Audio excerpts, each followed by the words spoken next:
Voilà, veuillez m'excuser pour ce petit problème technique. Monsieur le Président, cher Jean Noriuki, messieurs les ambassadeurs, messieurs les présidents d'associations et autres... Ah, excusez-moi. Ça marche? Oui, c'est bon. Excusez-moi.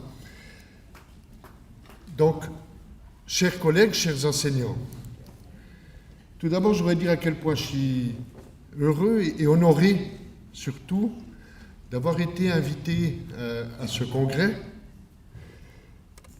Honoré aussi que soit invité un francophone, certes natif, mais d'une toute petite région, moins d'1% des francophones du monde, où un français périphérique est parlé, une langue dont un journaliste de chez nous a pu dire que nous n'étions que locataires, une langue par rapport à laquelle nos écrivains ont dû souvent se situer.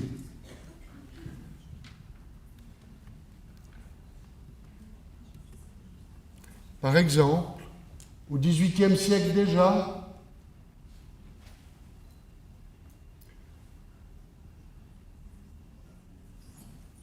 ce sentiment de périphérie qui existait dans la bouche de Jean-Jacques Rousseau, en l'occurrence.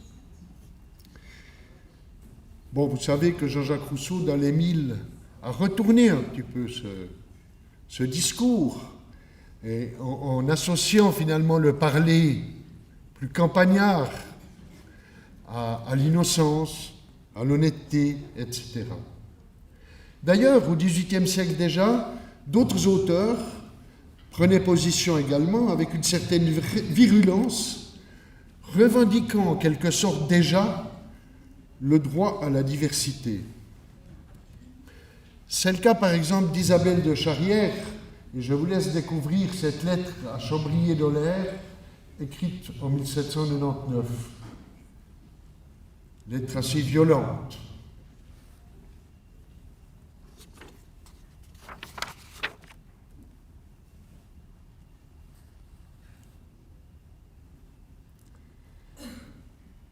Alors voilà, j'ai été invité ici pour cette conférence introductive, donc pour parler à la fois de l'écologie du français et de diversité des langues. Vraisemblablement, effectivement, un petit peu parce que je viens d'un pays périphérique, expression de la diversité, certainement aussi parce que j'ai travaillé sur ces questions de diversité et de plurilinguisme. Toutefois, je dois dire, je ne suis pas un spécialiste de l'écologie des langues ou de l'écolinguistique, mais ça m'a interpellé. Et le titre nous interpelle, je crois qu'il faut le prendre au sérieux, et nous amène peut-être aussi à poser quelques questions un peu plus dérangeantes, comme on va le voir. Donc, comme cela a été dit en introduction, et avant d'entrer dans le vif du sujet, peut-être deux mots. Je travaille personnellement à l'Institut de recherche et de documentation pédagogique en Suisse romande, en Suisse francophone. C'est un institut, donc, au service des autorités de politique scolaire pour mener un certain nombre de recherches, d'expertise et effectuer également un travail de veille, de documentation. Alors, l'écologie des langues et la diversité. L'écologie, finalement, d'après les lectures que j'ai pu faire et de ce que je connaissais, comporte deux facettes. D'une part, l'observation des langues dans leur écosystème, dans leur milieu, et plus globalement, l'observation des relations entre les langues. C'est ce qu'on pourrait considérer comme la facette scientifique de l'écologie. D'un autre côté, l'écologie est interventionniste, souvent, c'est-à-dire qu'elle agit sur le milieu, sur les langues, dans une perspective de gestion, d'action, afin de défendre les droits, afin de renforcer la transmission, de préserver les langues, voire de les revitaliser. C'est là donc la facette de politique linguistique et éducative qu'on appelle également aménagement linguistique.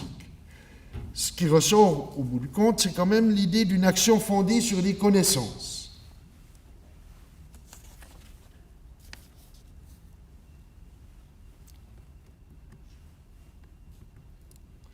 Alors je vais commencer par, finalement cela nous amène à une question de base. Comment envisager l'enseignement du français au XXIe siècle dans une perspective écologique, c'est-à-dire qui tienne compte de la diversité, qui la valorise et la soutient, tout en assurant, voire en renforçant l'efficacité des apprentissages. En fait, cette question en appelle d'autres, un petit peu plus gênantes. Comment concilier finalement l'idée de promotion de la langue française, dont la FIP, par exemple, est porteuse, de diffusion de la langue française, avec cette volonté de maintien de la diversité? On voit bien que finalement, on est pris entre une volonté de promotion, une volonté de diffusion, et ce sentiment de concurrence entre les langues. Il a été question juste auparavant de savoir pourquoi l'espagnol était mieux apprécié aujourd'hui que le français, pourquoi l'anglais monte, le chinois, etc. Tous ces jeux qui sont finalement des concurrences entre les langues. Alors, est-ce que finalement l'écologie, quand on observe la situation, va se résumer à une lutte pour des niches économiques de diffusion de langues et d'enseignement des langues? Ou est-ce qu'on arrive à trouver une autre manière, plus équilibrée, plus harmonieuse, de faire cohabiter toutes les langues et tous les enseignements? Voilà une manière un peu différente de poser la question. Quand on parle d'écologie du français, finalement, qu'est-ce que ça veut dire vraiment? C'est l'écologie à l'intérieur du français? Ou c'est l'écologie entre le français et les autres langues? Vous savez que la France n'a toujours pas signé la charte des langues minoritaires. Qu'est-ce que ça veut dire que l'écologie dans ce cas-là? Voilà quelques questions un peu dérangeantes, je l'avoue, mais qui nous sont adressées en quelque sorte par l'intitulé du colloque. Ensuite, la diversité. D'accord, la diversité. Mais comment la diversité? Que faire avec cette diversité? Est-ce qu'il va s'agir de, un peu comme on met des objets au musée, d'observer la diversité, oui, comme des objets dans un musée? Ou est-ce qu'il s'agit de la revivifier en donnant aux langues, dans le contexte où l'on se trouve, en donnant aux langues qui s'y trouvent, l'occasion de participer aux apprentissages, au développement, etc. Autrement dit, quel est le statut qu'on va donner à toutes les langues qui relèvent de cette diversité? Je vais donc tenter d'apporter quelques éléments de réponse à ces questions en me basant sur l'exemple de l'école suisse, avec cette question également provocante que j'ai posée un peu à la légère peut-être quand j'ai dû donner un titre. Est-ce que l'école suisse peut contribuer au développement d'une écologie des langues? Alors avant de parler vraiment de l'école suisse, quelques mots sur la Suisse et de l'écosystème de la Suisse. La Suisse est un pays quadrilingue. J'aurais voulu vous faire écouter peut-être les autres langues de la Suisse, mais il y a un petit problème technique. Donc, il y a la région francophone, ici en violet, environ 20% des 8,5 millions d'habitants. En orangé, la partie germanophone, allemand. En vert, la partie italophone. Et en jaune, répartie en petites zones, la partie romanchophone, dans laquelle on parle le romanche, ou plutôt l'une des 5 variétés de romanche qu'on recense en Suisse. Voilà donc un pays fondamentalement quadrilingue. La Suisse se ne se définit pas par une langue. Personne ne parle suisse. Hein? C'est évident, on le sait, mais je crois que c'est important de comprendre qu'on a un pays qui vit sur cette idée du plurilinguisme, même si la politique linguistique, fondée sur deux principes qui sont la territorialité et la liberté de la langue, je vais y revenir tout de suite, n'impose pas aux locuteurs d'être plurilingues. Autrement dit, la Suisse est plurilingue, mais les Suisses ne le sont pas nécessairement. Ces deux principes, la territorialité et la liberté de la langue, font que chaque citoyen est libre d'utiliser la langue de son choix. Par contre, dans les différentes régions linguistiques, une seule langue est officielle. Le français en Suisse romande, l'allemand en Suisse alémanique, l'italien au Tessin, et pour le romanche c'est un petit peu différent, c'est une langue semi-officielle, donc elle est officielle pour les rapports entre la Confédération et le canton, mais le canton est plutôt germanophone. Voilà un peu cette situation, mais je ne serais pas complet si je n'ajoutais pas... Ah, voilà, j'ai mis un petit texte en romanche, excusez-moi, j'ai oublié, puisqu'il n'y a pas la musique, mais il y aurait une petite chanson en romanche pour que vous puissiez écouter cette langue finalement assez rare. Mais la Suisse est plus qu'un pays quadrilingue, beaucoup plus, puisqu'il y a des dialectes très vivants en Suisse alémanique, le Schweizerdeutsch, qui se répartit lui-même en plusieurs variétés, le Baslerdeutsch à Bâle, le Zürichdeutsch à Zurich, le Berndeutsch à Berne, etc. Des dialectes qui, en revanche, en Suisse romande, comme dans les pays francophones voisins, comme en France, sont presque en voie de disparition. Les dialectes sont relativement vivants également au Tessin. Mais il y a également de très nombreuses langues liées à la migration. Et puis, enfin, l'anglais, qui, comme partout, occupe une place importante en Suisse. Donc, on pourrait dire que finalement, malgré cette pluralité des langues, ça marche pas mal en Suisse. Ça marche pas mal, surtout si on compare, par exemple, à la Belgique ou à d'autres pays où les relations entre les langues sont beaucoup plus conflictuelles. Ça marche pas mal, on cohabite. Quelqu'un a pu dire un jour, oui, je vais le dire juste après, mais cela ne veut pas dire qu'il n'y a pas quelques problèmes. J'en citerai 5. Tout d'abord, le poids de la majorité alémanique. Les romans, les italophones ressentent souvent comme une menace cette domination de la partie alémanophone. Comme le montre cet exemple, la traduction qui n'est pas toujours bien faite dans notre pays. J'ai repris traduire, c'est trahir, mais pour ceux qui comprennent l'allemand et l'italien, vous allez certainement voir qu'elle pose un peu problème. Ça vient d'un magasin très connu chez nous, donc Schweizer Bratbutter. C'est des saucisses à rôtir typiques de la Suisse, mais c'est devenu des beurres à rôtir suisses, et surtout en italien, burro per arrostire svizzeri, pour rôtir les Suisses. Donc vous voyez qu'il y a quelques dangers à la traduction. Ça a une petite illustration de ces mini-conflits qu'on a en permanence dans notre pays. Il y a ensuite, je l'ai dit, le statut des patois, avec une régression en Suisse romande, mais une montée en Suisse alémanique, qui sont très importants. Et par exemple, maintenant, un canton, Zug, a imposé le suisse allemand à l'école, au début de l'école obligatoire. Ce qu'on appelait avant le jardin d'enfants. Troisième problème, la situation du romanche et, dans une moindre mesure, de l'italien, qui sont des langues menacées. Quatrième problème, la progression de l'anglais. Et enfin, je dirais, problème crucial aussi, le taux d'échec scolaire chez les enfants issus de la migration.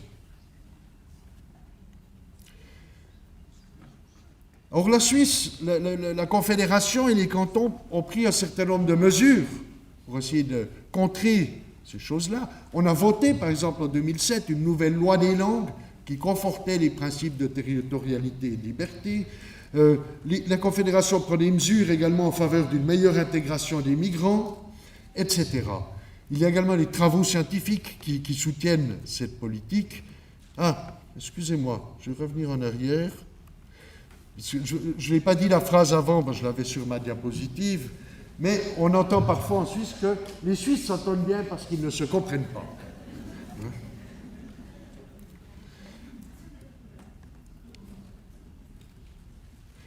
J'en viens maintenant au système scolaire, parce que le temps passe très vite.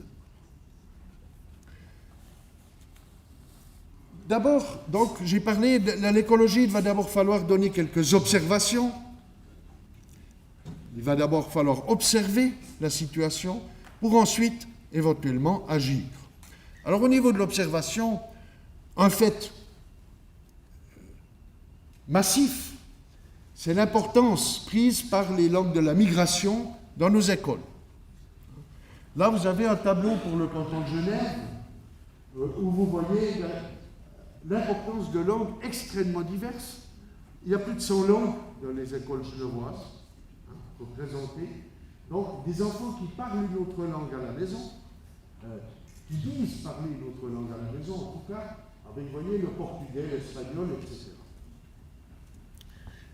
Dans le canton de Neuchâtel, parmi les 10 noms les plus fréquents, 4 sont portugais. Aussi. Donc, ça donne une idée de l'importance de ces phénomènes qui obligent, bien entendu, le système scolaire à évoluer, à prendre des mesures, à s'adapter au milieu dans une perspective écologique.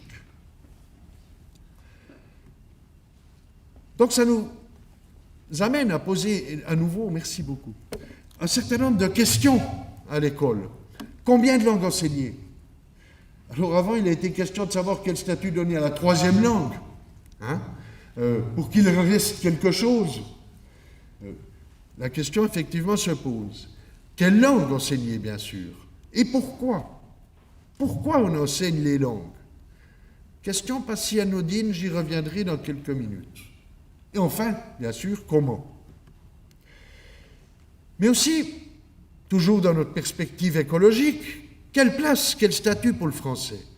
Pour les langues de la migration, pour les langues régionales, pour les patois, etc. Plus généralement encore, on peut se demander comment gérer la pluralité, la diversité linguistique et culturelle, qu'elle soit dans la classe ou dans la société. Est-ce qu'il s'agit de l'ignorer, comme cela a été longtemps le cas dans beaucoup de nos pays? Est-ce qu'il s'agit de la reconnaître, ou mieux encore de la valoriser? Mais comme je l'ai dit avant, pour en faire quoi?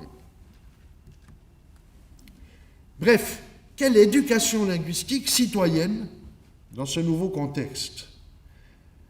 Vous savez bien, dans nos sociétés occidentales, mais je connais moins évidemment la situation de l'Asie, mais dans les sociétés européennes, on connaît d'importants phénomènes de repli identitaire aujourd'hui qui s'opposent à cette ouverture au plurilinguisme, à l'altérité, à l'interculturel. Donc toute notre réflexion dans ce colloque devrait s'inscrire dans ce genre de questionnement. Alors je viens maintenant un peu à ce qu'a fait concrètement l'école en Suisse, en reprenant très rapidement un parcours historique marqué par quelques faits importants. Alors, le point de départ, c'est une situation qu'on connaît un peu partout, c'est-à-dire qu'on a un enseignement jusqu'aux années 70, jusqu'au moment des grandes réformes. Vous remarquez que j'ai dit 70, et non 70. Petite variation régionale que j'ai de la peine à rafréner.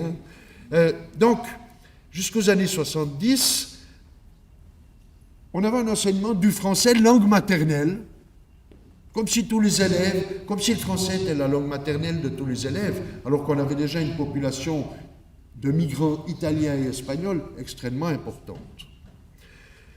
L'allemand est langue nationale et enseignée, au primaire, l'anglais est enseigné au secondaire. Mais, Chaque langue est enseignée de manière séparée des autres, est envisagée isolément, et tout particulièrement le français, malgré qu'il ait dit qu'il faut une pédagogie qui part des variétés du français maîtrisées par l'enfant. Les manuels non plus ne tiennent aucun compte de la pluralité linguistique et culturelle des classes. Cela perdure, je dirais, jusqu'au début des années 90, je fais un effort, et j'ai appelé cette diapositive de la découverte des langues liées au processus migratoire aux premières décisions de politique éducative. En 1991, la conférence intercantonale des chefs de l'instruction publique, en Suisse, on n'a pas de ministre de l'éducation, on a un ministre par canton, donc 26 ministres. Et quand ils se retrouvent, ils prennent un certain nombre de décisions, dont celle-ci. Décision forte d'intégrer tous les enfants de langue étrangère vivant en Suisse dans les écoles publiques en évitant toute discrimination. Il faut savoir que cet acte est extrêmement fort, dans la mesure où, à cette époque-là, on connaissait encore en Suisse ce qu'on appelle le statut de saisonnier, c'est-à-dire que les travailleurs osaient venir pendant une certaine période, mais n'osaient pas amener leur famille. Néanmoins, beaucoup d'entre eux avaient amené leur famille, qui vivaient en quelque sorte cachés, et pourtant, dans certains cantons, par exemple le mien, Neuchâtel, ou dans le canton de Genève, ces élèves étaient tout de même scolarisés. Ils n'existaient pas, ils étaient clandestins, mais ils allaient à l'école comme si de rien n'était. Donc, voyez bien que là, l'acte est fort, justement, de reconnaître que tous les enfants, quel que soit leur statut, ont droit à aller à l'école. Et en plus, dans le respect du droit de l'enfant au maintien de la langue et de la culture du pays d'origine.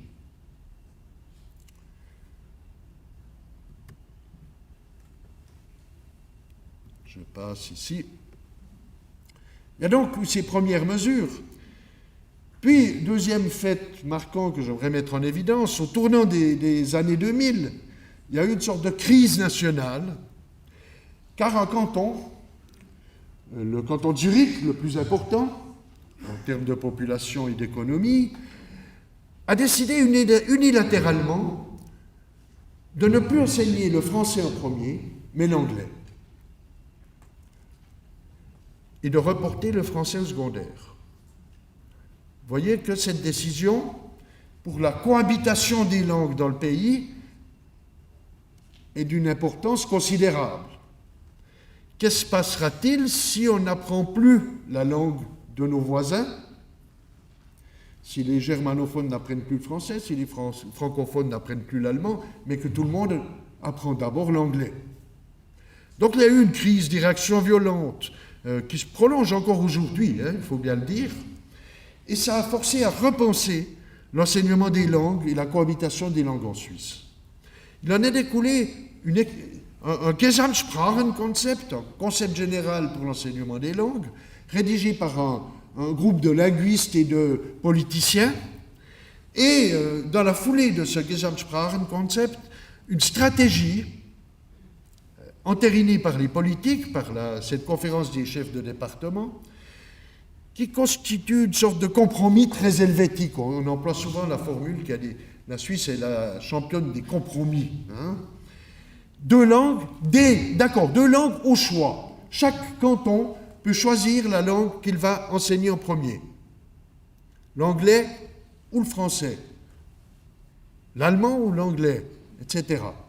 Mais les deux langues seront enseignées dès le primaire et les élèves devront avoir atteint le même niveau dans ces deux langues à la fin de la scolarité obligatoire. C'est vraisemblablement un peu optimiste, surtout du côté germanophone, si l'on pense que l'anglais est une langue germanique, donc relativement proche à certains égards de l'allemand, en tout cas bien plus proche que ne l'est le français. Mais ce Gesamtsprachenkonzept, outre qu'il a promu cette idée de deux langues dès l'école primaire, a proposé un certain nombre d'autres mesures qui me paraissent très importantes dans la perspective justement d'une écologie des langues. Tout d'abord, à l'article 8, l'enseignement de l'ensemble des langues figurant dans les plans d'études, y compris la langue nationale locale, c'est-à-dire pour nous, par exemple, en Suisse francophone, le français, s'inscrit dans le cadre de didactique des langues coordonnées. Alors vous remarquerez qu'on ne parle plus de la langue maternelle, mais de la langue nationale locale, et puis qu'en quelque sorte, on rapproche cette langue des autres langues enseignées. Donc, cela implique un décloisonnement, à l'opposé de la première diapositive que j'ai présentée il y a quelques minutes.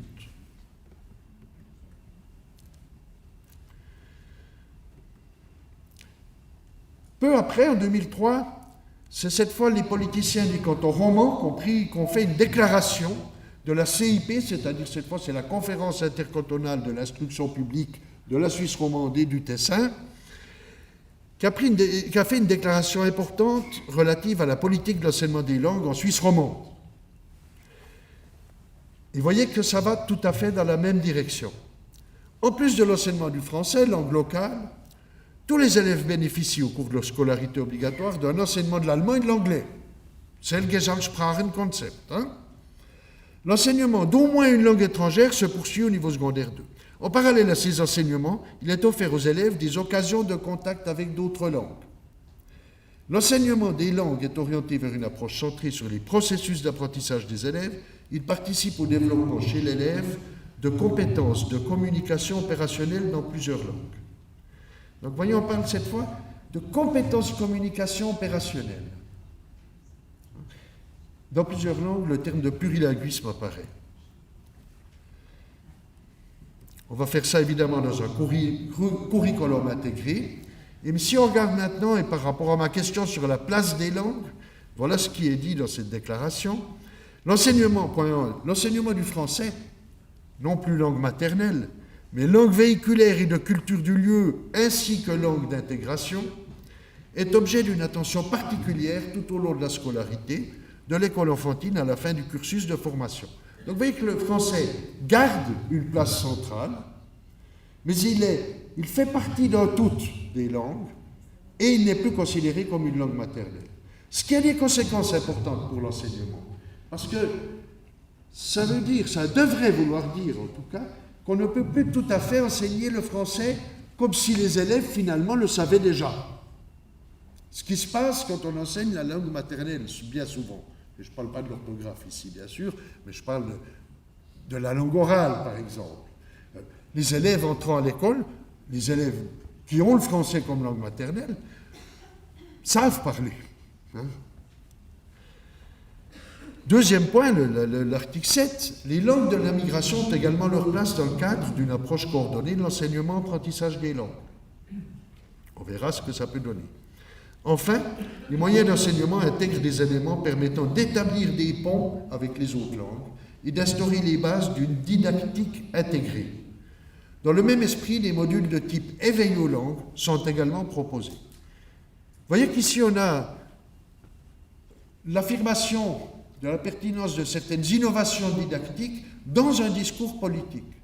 Et cela est évidemment très important dans la mesure où le politique là, a un rôle fondamental à jouer de partenaire. Cela a donné lieu finalement en 2010 à un nouveau plan d'études, le nouveau plan d'études roman pour l'enseignement, qui va tout à fait dans le même sens, mais j'aimerais juste m'arrêter peut-être sur ce point. Toutes les langues dans ce curriculum sont intégrées dans un même vaste domaine qui s'appelle langue.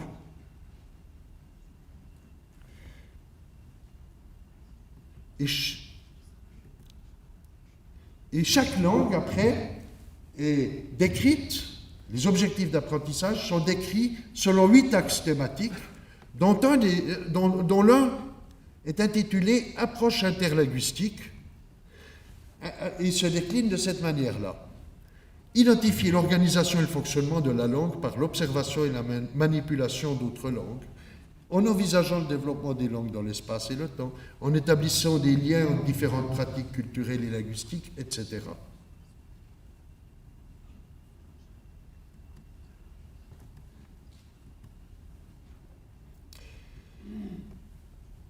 Alors il est important de voir que ces décisions politiques qui ont une dimension écologique d'une certaine manière, ont été prises en s'appuyant sur des apports de la didactique.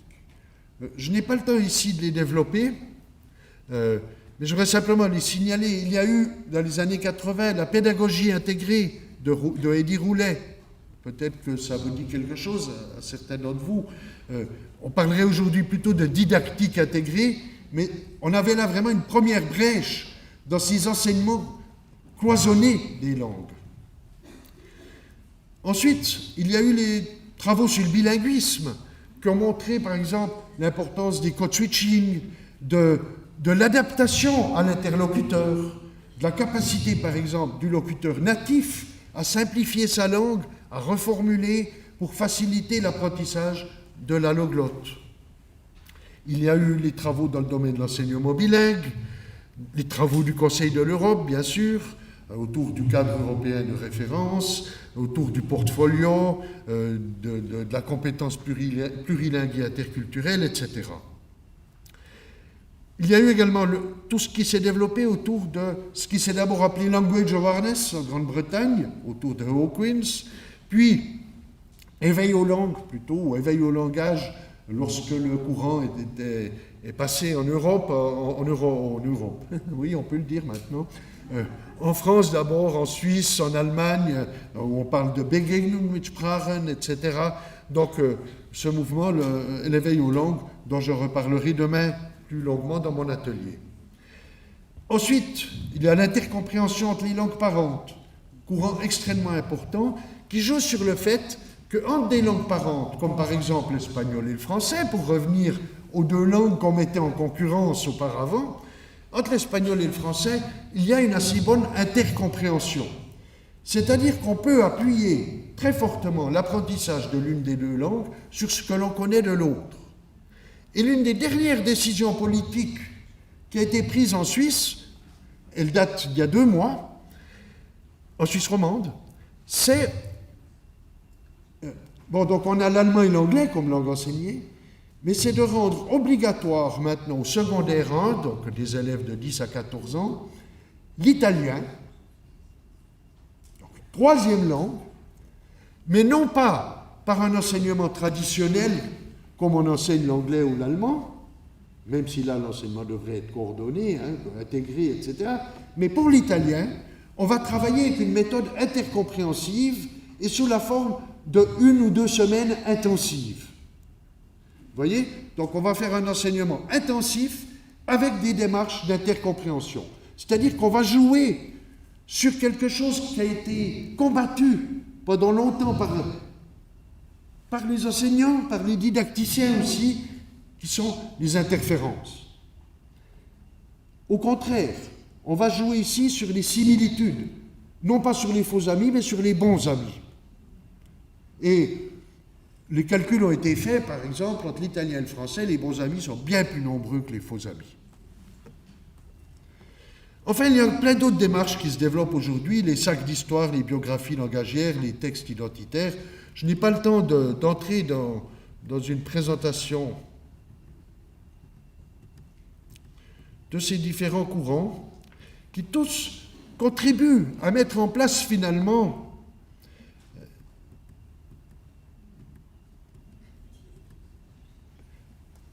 une approche différente de l'enseignement des langues avec une prise en compte de la diversité.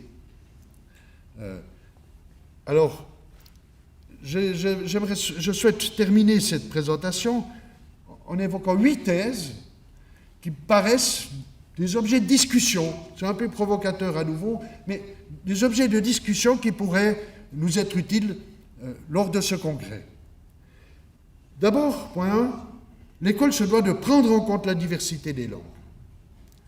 Non, mais ça c'est bon, on pourra tous être d'accord, là c'est assez consensuel. Mais non seulement en la reconnaissant, ou même en la valorisant, c'est beau l'italien finalement, c'est très joli, le romanche c'est magnifique, etc., mais en développant des démarches d'apprentissage qui s'appuient, en partie au moins, sur cette diversité. Vous voyez que là le défi est bien plus important. Cela signifie qu'on va en quelque sorte légitimer ces langues en leur donnant un statut scolaire. Elles contribuent aux apprentissages. Elles ne sont pas juste des pièces dans un musée. Hein? Comme je me posais la question avant, elles participent de l'apprentissage. Alors, j'aurais souhaité vous donner un exemple ou l'autre, mais peut-être très rapidement. Une idée d'activité, par exemple, nous est venue en écoutant à la radio, tout simplement, un écrivain italien qui disait, italien donc langue apparentée au français, hein, j'ai toujours eu une peine énorme avec l'orthographe du français, comme beaucoup d'autres, hein, vous me direz, jusqu'au jour où je me suis rendu compte que je pouvais m'appuyer sur ma première langue pour savoir comment écrire en français. Puisque, en italien ou en espagnol, ou en portugais d'ailleurs aussi, généralement, les IN ou les IM ou les AIN, etc., se réalisent différemment et s'entendent. Il a été aussi question dans l'exposé précédent du pluriel. À nouveau, le pluriel s'entend en espagnol, en italien, il ne s'entend pas en français. Donc là, on a une possibilité de se servir de ces connaissances dans une autre langue, de se servir de la diversité pour mieux apprendre le français en l'occurrence. Deuxième point, l'enseignement des langues doit viser, ainsi qu'il y invite notamment le Conseil de l'Europe, une véritable éducation plurilangagière. J'ai posé la question avant, pourquoi enseigner les langues? Voilà un élément de réponse.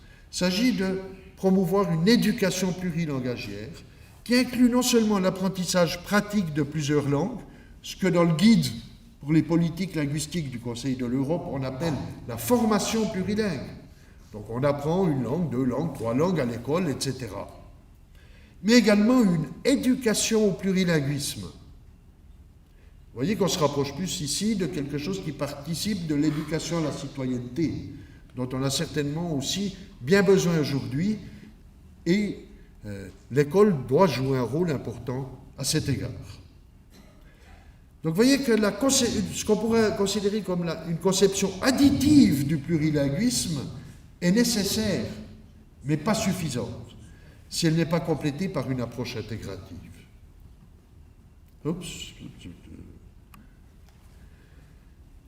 Troisième point, certaines approches didactiques développées ces dernières années et désormais groupées sous le terme d'approche plurielle, le terme est emprunté à Michel Candelier, proposent d'ores et déjà des pistes concrètes allant dans cette direction d'une éducation plurilangagière.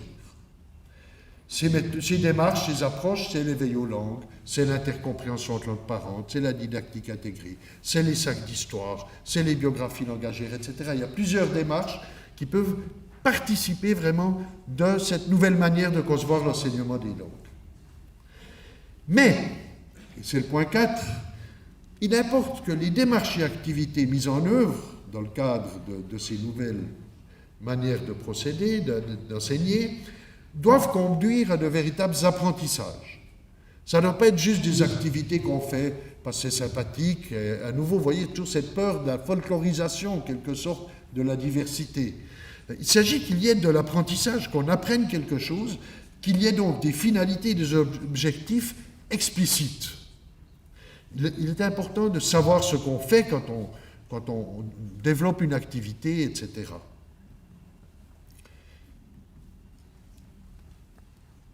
Oui, il faut vraiment que j'aille à la fin. Hein. Donc je vais passer sur les instruments qui nous permettent de clarifier ces objectifs. Il existe aujourd'hui un certain nombre de référentiels, le CECR, le REFIC, le CARAP, etc. Je pense que vous avez déjà entendu parler de ces courants. Si jamais vous pouvez m'interpeller, on peut en discuter à un autre moment, et j'en parlerai également évidemment un peu demain matin dans mon atelier.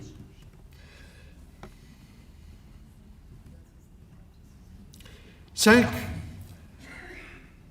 parmi ces démarches, l'intercompréhension présente un intérêt particulier du point de vue de l'écologie linguistique, parce qu'elle offre des pistes intéressantes pour un compromis entre gestion de la diversité et réalisme socio-économique. Je m'explique. C'est François Grain, un économiste des langues qui a développé cette idée.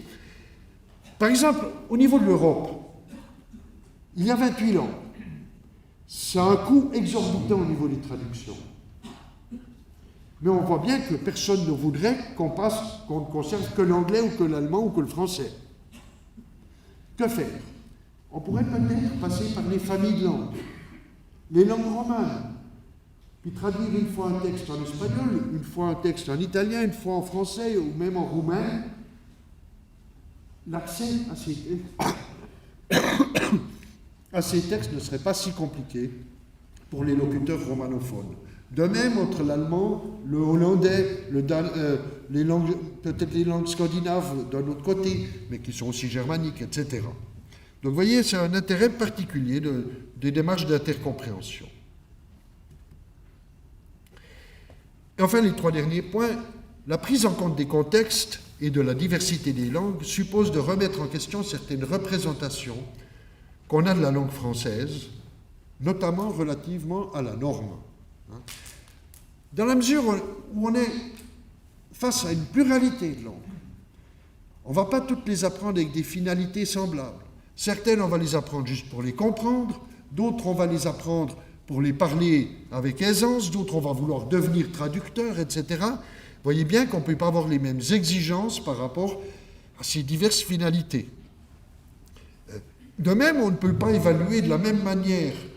Par exemple, quand on donne des cours de langue chez nous, un ressortissant de l'Inde, pour lequel le français est sa 5e ou 6e langue, d'un élève de la région qui aurait le français pour langue maternelle. 7e point.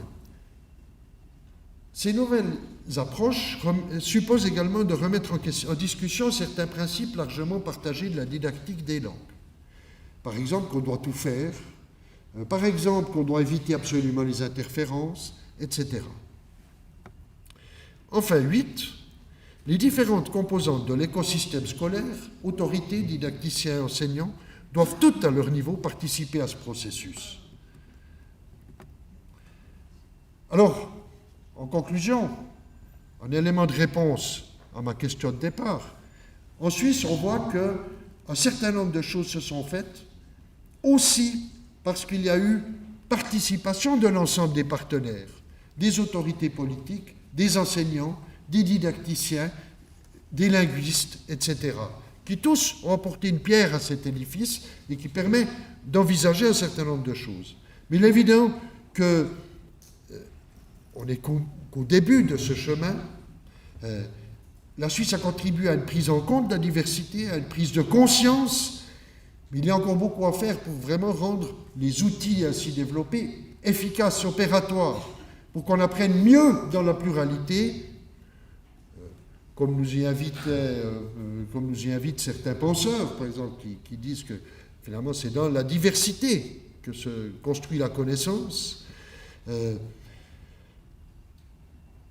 Mais cela, bien sûr, donc, ne résout pas tout.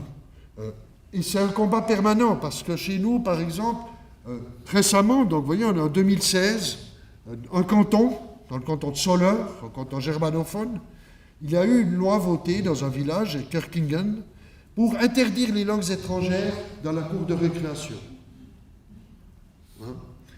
Les élèves sont obligés de parler allemand, sinon les parents doivent payer une amende. De même, les cours de langue et culture d'origine d'italien et de portugais sont menacés.